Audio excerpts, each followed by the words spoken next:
Now let's send this down to Danielle Stein. Here at Fenway Park for the rubber match of the series, this is Danielle Stein. And the Terps found themselves in a very familiar situation. Down early, trying to claw their way back. Playing football for 8 years, Jackson's received a lot of important life lessons that have helped him become the musician he is today. We're now learning from multiple news sources that head coach DJ Durkin has been fired. And when UNC comes into College Park, we know that there's always going to be something interesting. The SGA and other communities around campus are asking for the student body to show up at the football game and support the team. Roses are red, petunias are also red. Joel Embiid just narrowly missed clobbering Regina King in the head. Even though he describes himself as a man of few words, Kyle Van Noy has been emerging as a leader both on and off the field. So we're big foodies ourselves, so we'd love to see what you guys have going on today. Give us a little tour of the buffet. Well, it's time to queue up Queens. We are the champions. Yay or nay to Old Bay? Today, Enes Kanter posted a video on his Instagram account showing him and a group of Trailblazer teammates trapped in an elevator. Don't worry, Terps, no Jake Layman in sight. Just one day after being reinstated by the Board of Regents, head coach DJ Durkin has been fired.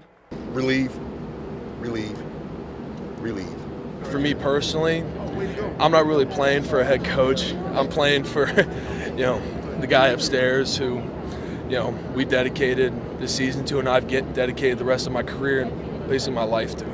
Athletic Director Damon Evans notified the football team on Wednesday about Durkin's release, and this is what happened leading up to it. The board's decision to keep Coach Durkin and Athletic Director Evans, while University President Wallace Lowe announced his early retirement, did not go over well. We believe that Coach Durkin has been unfairly blamed for the dysfunction in the athletic department, and while he shares some responsibility, it is not fair to place all of it at his feet. And it was clear to the president of the university the board wanted to go with Durkin and Damon Evans. The backlash from the board's decision was immediate. Both current and former Terp football players took to social media to speak out against it. They have the opportunity to express themselves, and they should. I don't think that anyone that was involved in the incident at all should be reinstated. And if you're head coach, then that's your team, so you're culpable for that. It's kind of disgusting, honestly. Student organizations at Maryland have planned a rally Thursday calling for justice for Jordan.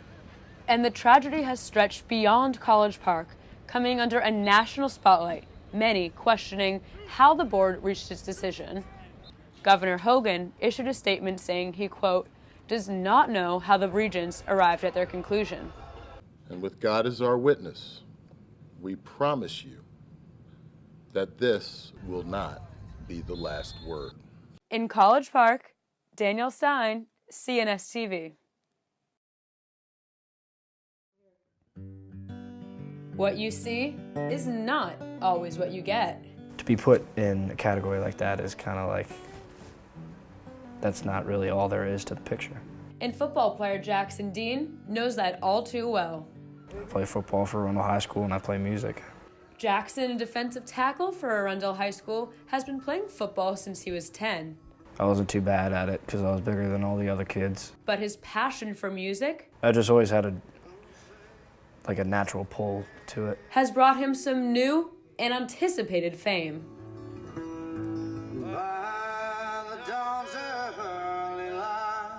I said, I want a really good recording of this, just to have and be like, oh, this is pretty dope. This fall, Jackson performed his unique rendition of the national anthem before one of his home football games. What he didn't know was this recording would go viral, now at almost 500,000 views on YouTube, and it's caught some national attention. And it just started up a whole can of worms. And most of us know the national anthem is no easy song to tackle. It is every singer's nightmare. But this 18-year-old's dream is to make it big. If you took Chris Stapleton and Eric Church and Kip Moore and kind of put them all together, I would be what would come out. Playing football for 8 years, Jackson's received a lot of important life lessons that have helped him become the musician he is today. You can't not work all winter, go out the first day of summer workouts and expect to be a Greek god. No playing college football for Jackson. His plan is to begin touring with his upcoming album. The